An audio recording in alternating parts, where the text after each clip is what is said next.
You're listening to a bonus episode of the Money Doctor Money Talk for Modern Entrepreneurs podcast. Okay, it's almost back to school time, and for us, that means back to basics. The basics of just overall money management that helps you run a better business. And so you'll probably seeing, if you're following me on social media, the money system, MONEY. You're hearing about it either on the podcast, especially this last one. You're seeing the posts, the reels. You're seeing us go live and talk about it. I've got two versions, one for entrepreneurs, of course, because that's who we serve year round. But we've also just got the original one for the working class, those who get W-2s. You know, I don't talk much about that now on the podcast. I did initially 4 years ago when we started. Actually, it's been about 4.5 years since that first podcast episode. And I know that because recently I had to go through my entire library, export the whole thing. There were some changes on the Spotify side. I'm still on Spotify, but we've got to produce differently and just all this stuff. But it forced me to go all the way back to the basics when I was trying to figure it out. And the message was kind of all over the place, but not really, because it still was about the money system. Maximizing what you're making or multiplying what you bring home, depending on if you're an entrepreneur or not. The ONE and the Y, that's the rest of the system. But yeah, that's what the podcast was about. It was about financial health, financial food groups. Believe it or not, I had a food chart pyramid. I found the graphics just recently from 2006 or 7. Hilarious, but it helped me get the message across at the time. And who knows? I think I'm going to be bringing that back. But the point is, it's all about those basics, right? Because you're going to have a tough time with business if you don't get those basics. And believe it or not, that's what's happening. So many businesses there aren't making it because they didn't get those basics, because they didn't learn at home, like we're trying to do with our Money Doctor Junior program, by the way. Shameless plug. At the Money Doctor JR on Instagram, on Facebook. Go check them out over there. We're trying to help the kids, especially the ones in businesses, learn business early, learn money management early. Notice how I weave the two together because they kind of go together. How do you separate those? Business is our favorite way to invest. So even if you don't want a business right now, even if you don't have one right now, you still need this system, the MONEY system. You need to be able to make the money, hold on to the money, keep track of all of it, especially your spending, right? Those are the basics. Make it, save it, keep track of it. That's where your deductions are too. Now we're getting into this tax write-offs business conversation, because the next step after you do the basics is to grow the money, grow it. Figure out how you're going to make your money grow. Now, people haven't thought about it that way because, again, it's not been taught this way. Hopefully one day it'll be taught this way everywhere, right?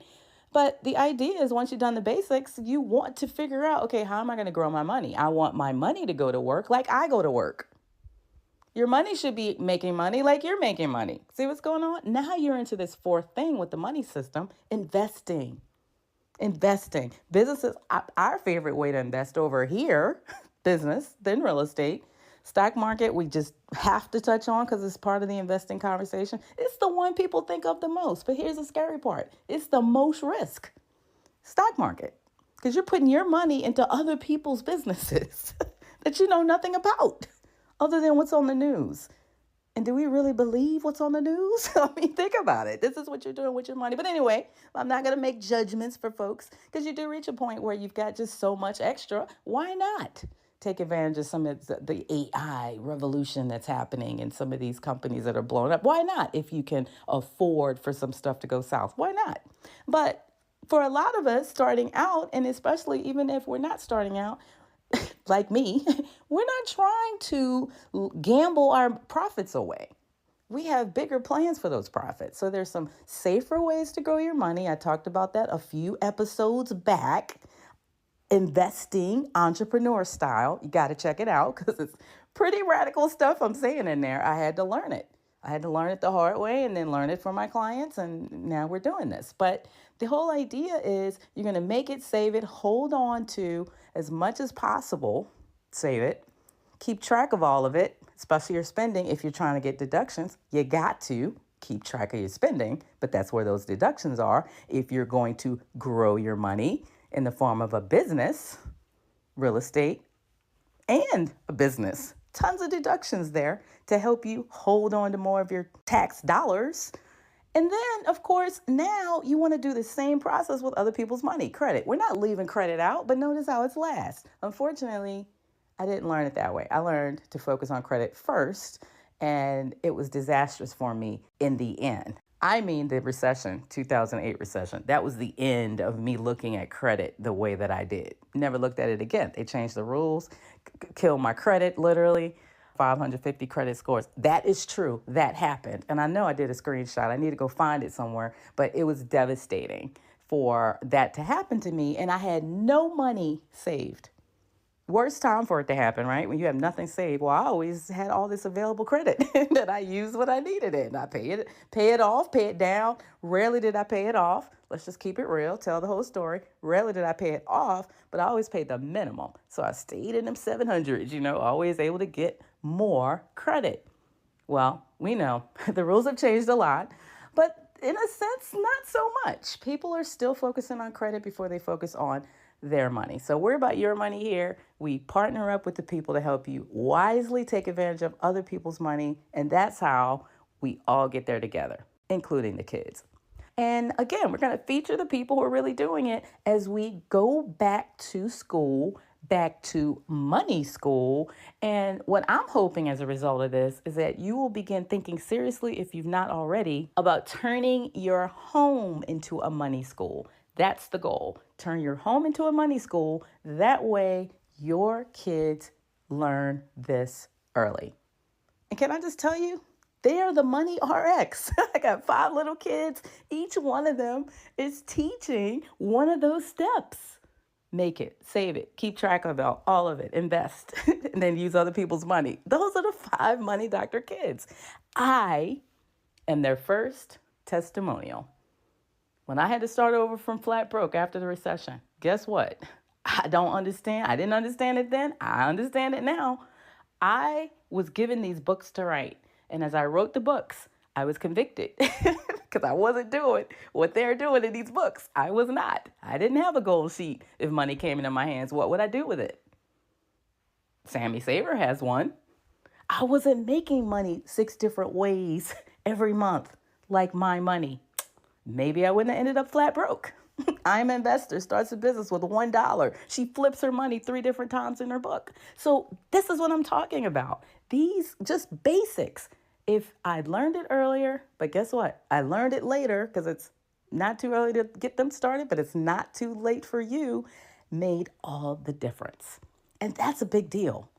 That matters. Trust me. Imagine if you had learned a lot of this stuff that you're hearing me say even on the podcast episodes. Imagine if you'd learned it early in life and not by trial and error. Well, that's what we're trying to do. And can I just tell you, things are moving fast, super fast. It's just like you blink and things have changed. The news cycles, everything's just, the kids don't have time on their side to blow through all their money and start over 3 different times like I did. They don't have time. The economy, the world, things are moving too fast now. They've got to nail it out of the gate. They've got to go into the right university if they're going to go, get the right trade if they're going to get it. I wish we could really get more entrepreneurs. Hello. Over here.